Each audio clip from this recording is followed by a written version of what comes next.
Hello guys, അപ്പോൾ ഇന്ന് നമ്മൾ പോണത് ബ്യൂട്ടി പാർലറിലേക്കാണ് കേട്ടോ. പൊന്നപ്പള്ളിയുടെ ഹെയർ കട്ട് ചെയ്യാനാണ് പോണത്. അപ്പോൾ അങ്കലവാടിയിൽ നിന്ന് വന്നതും വേഗം അവളുടെ അടുത്ത് ഞങ്ങൾ ബ്യൂട്ടി പാർലർ എത്തിയിട്ട്, അപ്പോൾ ഈ ബ്യൂട്ടി പാർലറാണ് സ്ഥിരമായിട്ട് അവളെ ഹെയർ കട്ട് ചെയ്യാൻ കൊണ്ടുവരാറുള്ളത് കേട്ടോ. അപ്പോൾ അവിടെ എത്തിയപ്പോൾ ചേച്ചി ചോദിച്ചു ഏത് മോഡലിൽ ഹെയർ കട്ട് ചെയ്യണം എന്ന് ചോദിച്ചു. അപ്പോൾ ഞങ്ങൾ പറഞ്ഞു ഉള്ള മോഡലിൽ അവളുടെ മുടി വെച്ചിട്ട് ഭംഗിയാക്കി തന്നോളാൻ പറഞ്ഞു. അപ്പോൾ ചേച്ചി പറഞ്ഞു നമുക്ക് ഡോറയുടെ പോലെ ആക്കി തരാമെന്ന് പറഞ്ഞിട്ട് അവളുടെ മുടി വെച്ച് ഡോറയുടെ പോലെ ആക്കി തന്നു കേട്ടോ. സംഭവം കട്ട് ചെയ്ത് കഴിഞ്ഞപ്പോൾ സൂപ്പർ ഉണ്ടായിരുന്നു, ഞങ്ങൾക്കൊക്കെ ഇഷ്ടമായിട്ടാ. അപ്പോൾ ഹെയർ കട്ട് എങ്ങനെയുണ്ടെന്ന് എല്ലാവരും കമൻറ്റ് ചെയ്തോളൂ കേട്ടോ. അത് കഴിഞ്ഞ് ഞങ്ങൾ വേഗം പുറത്തേക്ക് ഇറങ്ങിയത് കിടക്കണം പട്ടീനെ കണ്ടപ്പോൾ ഒന്ന് പേടി തോന്നി. പിന്നെ വേഗം ചാടി കിടന്നതിന് ടാറ്റാ ബൈ ബൈ ബൈ പറഞ്ഞ് ഞങ്ങൾ പിന്നെ പോയിട്ടുണ്ടായിരുന്നത് ഊരകത്തേക്കായിരുന്നു കേട്ടോ. അപ്പോൾ ഏട്ടൻ്റെ വണ്ടിയുടെ നമ്പർ പ്ലേറ്റ് ഒന്ന് മാറ്റണമായിരുന്നു. പിന്നെ വണ്ടിയിൽ സ്റ്റിക്കർ ഒട്ടിക്കാനും കൂടി ഏട്ടാ പോയിട്ടുണ്ടായിരുന്നത്.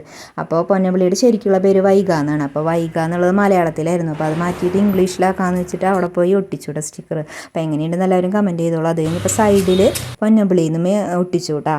അത് കഴിഞ്ഞപ്പോൾ അവൾ പറഞ്ഞ അമ്മ എനിക്ക് വിശക്കണമെന്ന് പറഞ്ഞപ്പോൾ ഞങ്ങൾ ചെറുപ്പിലൊരു ബേക്കറിയിൽ കയറിയിട്ട് അവൾക്ക് ബജ്ജി വാങ്ങിച്ചു കൊടുത്തു കേട്ടോ. ബജ്ജി വാങ്ങിച്ചു കൊടുത്തത് അമ്മയെ വണ്ടി നിർത്തൂ നമുക്ക് ഇവിടെ നിന്ന് കഴിക്കാമെന്ന് പറഞ്ഞിട്ട് അവൾ റോഡിൻ്റെ സൈഡിൽ നിന്ന് കഴിച്ചു കേട്ടോ. വിശപ്പുണ്ട്. അപ്പോൾ ഇന്നത്തെ വീഡിയോ ഇത്രയേ ഉള്ളൂ. Tata bye see you. Video ഇഷ്ടമായി ലൈക്ക് ചെയ്യാനും ഷെയർ ചെയ്യാനും സബ്സ്ക്രൈബ് ചെയ്യാനും മറക്കല്ലേ.